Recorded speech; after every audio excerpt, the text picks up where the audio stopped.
it's Gabrielle, and this video is a sample from Studyclix Boost, our new rapid revision tool. Go to studyclix.ie/boost to find out more.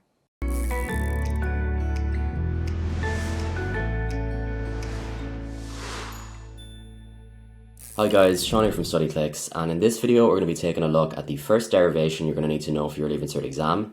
And this is the derivation of the formula cos squared a plus sine squared a is equal to 1. So this formula is really famous and broadly useful in trigonometry, and we're going to be seeing how it's derived in this video. So the first thing we're going to do is just head to page 13 of the log tables, because this is the page for trigonometry. So here's page 13, and as you can see, our formula for cos squared a plus sine squared a is equal to 1 is up here in the top right. And we also have a little illustration here of the unit circle, which is going to come in handy because we're going to have to draw a unit circle ourselves in order to derive this formula. And so really the only thing you need to remember for your exam is how to open your log tables, go to page 13, take a look at this little diagram and copy it down, and then follow some steps on from that to basically show what we need to show here. So we're just going to go ahead and draw a unit circle now. So here's our unit circle for this video, and a unit circle is just any circle, by the way, with a radius of 1. So if the radius is 1, it's a unit circle. Given the name is just 1 unit, so single unit is the radius. And the next thing we're going to do is just pick a point on this circle. So any coordinate on the edge of the circle. And I'd recommend you do it the same every time, and probably just to do it the way it is in the log tables. So we're going to pick a point up here in the top right quadrant of our unit circle. And as I said, I just learned this off, so you don't need to think too much about this part in the exam. And we're just going to join this point to the origin, which is our blue dot in the middle of the circle, with the point 0, 0. And so here we have our pink line joining the origin, which is the point 0, 0, to this point on the outside of the circle. And we know this pink line has the length 1. And this is because we've chosen the unit circle for this derivation. And now I'm just going to talk a bit about how we actually convert this point on the outside of the circle over here to coordinates. So there's a couple of ways you could do this theoretically, and we're just going to look at the way we need to do it for this derivation. So here we have a really zoomed in version of the top right quadrant of our circle. And excuse the kind of poor drawing, I'm not great at drawing circles freehand, but just imagine this is the top right quadrant of our circle, and here we have our point with the pink line. And what we're going to do is just turn this pink line into the hypotenuse of a right angled triangle. So that's what this is going to look like here. And now we've got these two new lengths, which we're going to call x and y, where x is the horizontal distance of this line at the bottom, and then y is the vertical distance up to our pink point at the top from the origin. And we're also just going to remember that our original pink line was the radius 1.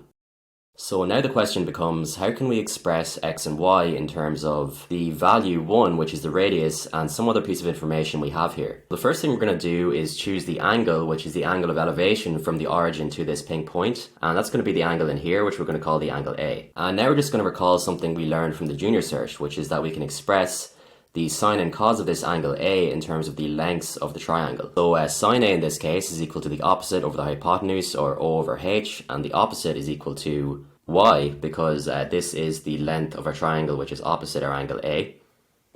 So we have Y over the length of the hypotenuse, and the hypotenuse is always going to be the side opposite the right angle, and in this case that's the side length 1. And because we have Y over 1, we can just cancel the 1 on the bottom, and we're left with Y. So we know that sine A is equal to y, and now we're just going to do the same thing for cos A. So cos A is equal to the adjacent over the hypotenuse, and all adjacent means is beside, so we have the side beside the side length A that isn't the hypotenuse, which is the side length x. And this once again just goes over the length of the hypotenuse, which in this case is the length 1. And so what this all means is that the coordinate xy is the same as the coordinate cos A sine A. And so that's basically the background theory behind why we can call this point up here in pink the coordinate cos A sine A.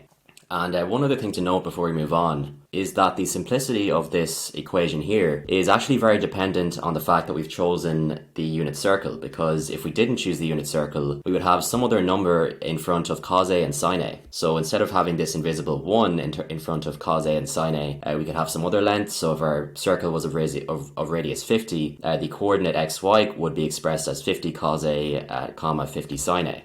And so that's the reason we choose the unit circle for this proof, is because it's just much more clear what's going on and much easier to arrive at the results when you choose the unit circle. But that's not to say it wouldn't work if we chose a bigger circle or a smaller circle.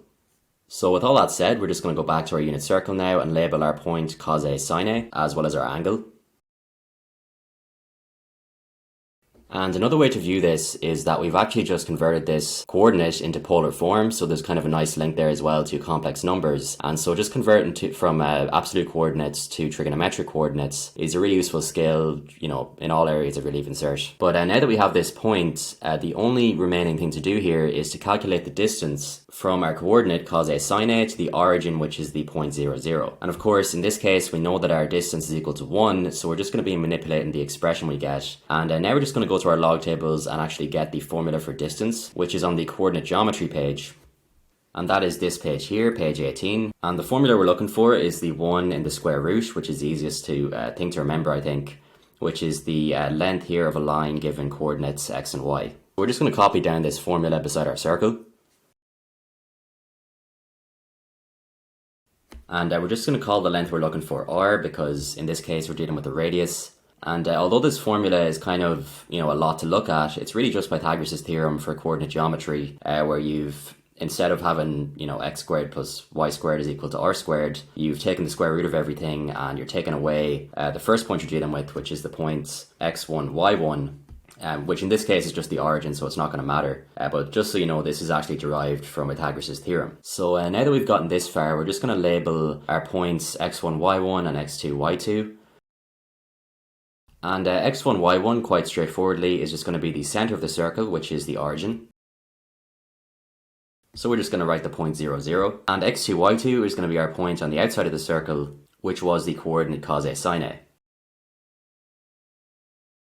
And the final thing we're going to do here is just plug all of this into our formula. So we know that the value of r is 1. And so we have 1 is equal to the square root of x2, which is cos A, minus x1, which is just 0, all to be squared, plus y2, which is sin A, minus y1, which is 0, all to be squared. And this is going to be simply the square root of cos squared A plus sin squared A.